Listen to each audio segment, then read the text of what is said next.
Selamat pagi pemirsa, jumpa kembali bersama saya Syifa Aulia dalam Berita Kaltim hari ini. Sejumlah berita penting telah kami siapkan untuk Anda dan berikut diantaranya. Pohon di lereng bukit tumbang timpa truk yang melintas di Jalan Lubuk Sawah, Samarinda.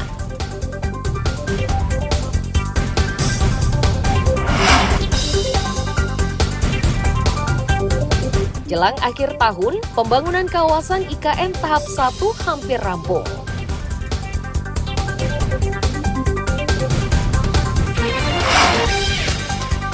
Warga Tarakan dihebohkan dengan kemunculan pasir putih mirip salju.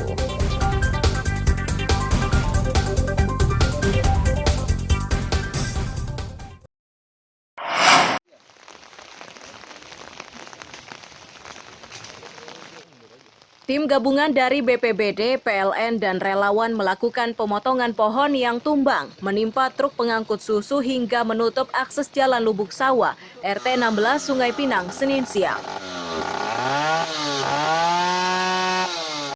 Pengemudi truk mengatakan dirinya hendak menuju kandang sapi tempatnya bekerja.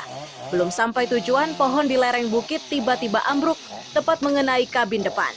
Akibatnya kaca depan pecah dan bagian kabin ringsek.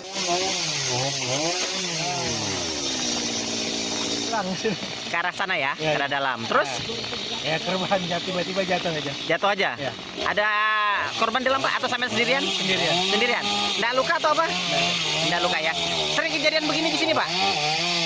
Nggak ngerti juga, ya, baru juga. Oh baru juga, jadi baru melintas pas hujan tadi ya? Iya, pas hujan deras tadi. Pas hujan deras tadi? Oh iya. Ini ruang apa yang kena nih Pak? Ruang kemudi kena, kerumbuhannya.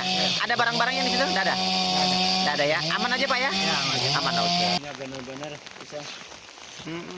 Kemana itu digerep Pak tadi? Langsung. Kepala BPBD Samarinda menyebut curah hujan dari pagi hingga siang menyebabkan 4 pohon tumbang di berbagai lokasi. Salah satunya di Lubuk Sawah. Pohon tumbang di lokasi ini disebabkan akar tercabut. Selain menimpa truk dan menyebabkan kemacetan jalan, pohon juga menimpa kabel PLN. Dari perakiraan BMKG ya, memang sekitar jam 7, sekitar sampai jam 10 itu akan hujan deras plus angin kencang. Nah ini dampaknya ada 4 lokasi yang terjadi pohon tumbang, yang 2-nya menimpa mobil. Yang pertama di Jalan Slamet Riyadi di Islamik maupun di depan BNI yang 2. Yang satu lagi di Widyagama juga menimpa mobil, dan yang terakhir ini di Lubuk Sawah itu menimpa kendaraan truk yang sedang melintas, kebetulan pohonnya besar. Nah, dampak dari itu memang kalau tidak segera kita tangani akan terjadi kemacetan, bahkan juga lalu lintas akan mengalami kendala. Selain mobil ada yang menyebabkan apa lagi Pak? Ada beberapa kabel-kabel PLN ya, ini juga tertimpa, terturun, untungnya kita diselamatkan dengan kabel tertutup.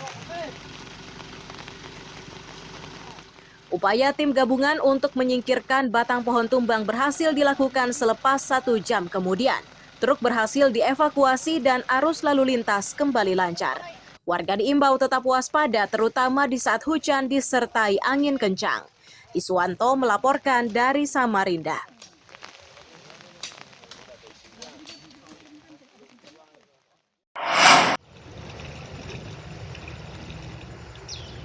Meski sudah diperbaiki usai jebol pada bulan lalu, tanggul yang terpasang di lingkungan warga di Jalan Poros Samarinda Bontang, Gang Ulin, Kelurahan Sungai Siring, Kecamatan Samarinda, masih menyebabkan genangan meski tidak separah bulan lalu.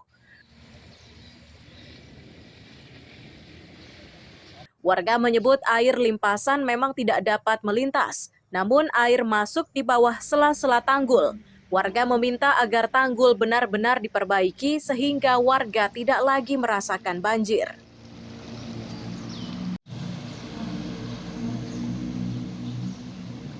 Hari ini tadi itu nggak banjir sih. Nggak banjir ya?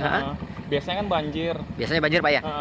Terus dengan adanya apa ini tanggul ini seperti apa? Tempat jebol sebelumnya Pak atau seperti apa? Ini tanggulnya kayaknya masih nggak berfungsi Pak. Soalnya dia lewat bawah airnya.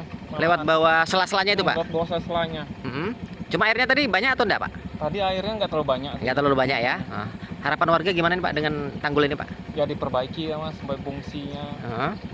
Soalnya ini betul-betul nggak berfungsi tanggulnya Pak. Gitu ya? Dia malah lihat bawahnya gini dia. Oh, malah lewat bawah. Oke, siap-siap. Jadi harapannya dipermanenkan lebih bagus lagi Pak ya? Diperbaiki.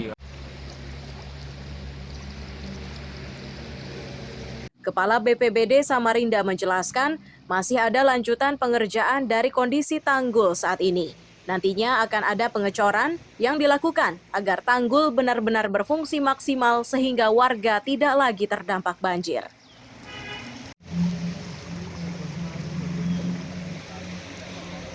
Ya, pekerjaan ini tanggul ini swadaya masyarakat, ada juga dari pemerintah kota, ada juga dari BWS ya untuk bronjongnya ini. Memang ini belum selesai. Dan saya sudah diskusi dengan Pak Lurah, akan ada tahapan pengerjaan berikutnya nanti berkaitan dengan menambah bronjong karena masih ada posisi di tikungan ya. Yang kedua, di antara bronjong dengan papan ini akan ditutup dicor. Nah, itu dengan pertimbangan untuk menghambat air. Jadi karena posisi pas tikungan. Dengan upaya-upaya begitu, yang mudah-mudahan tidak melimpas lagi dan ada beberapa yang retak-retak ini akan dilakukan begesting tersendiri untuk perbaikan.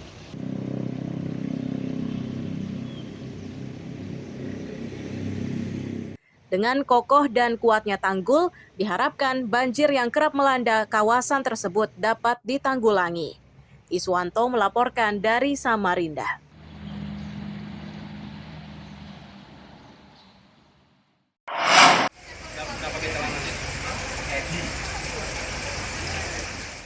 Seorang pria bernama Humala Kusgondo Okiorinoko berusia 45 tahun ditemukan tewas di dalam rumahnya di Kompleks Perumahan Kayu Manis, Jalan Wahid Hashim 2, Kelurahan Sempaja Barat, Kecamatan Samarinda Utara, Senin pagi.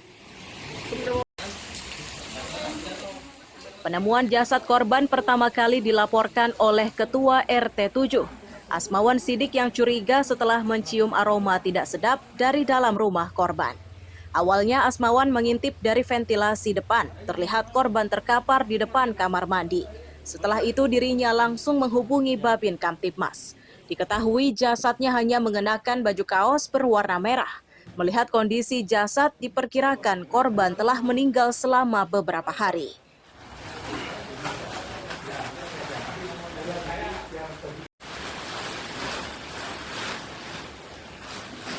Lihat dari ventilasi di kamarnya kan tidak ada, dia nggak ada. Itu di depan sini ventilasi dibuka, ada terlihat dia terkapar di depannya kamar mandi. Habis itu saya telepon Pak Joni, nunggu info dari anggotanya datang, dobrak, sudah terlihat jelas kalau beliau itu sudah meninggal gitu Pak. Nah, kecurigaannya itu seperti apa awalnya kok? Bau, dibuka dari ventilasi atas itu kan bau, sudah kelihatan bau. Oh gitu. Ya. Jadi korban tidak keluar juga berapa hari terlihat? Infonya tetangga sih 3 hari. 3 hari. Ya. Saat ini tinggal sama siapa dia? Sendiri. Ibunya kan meninggal. Oh, sudah meninggal.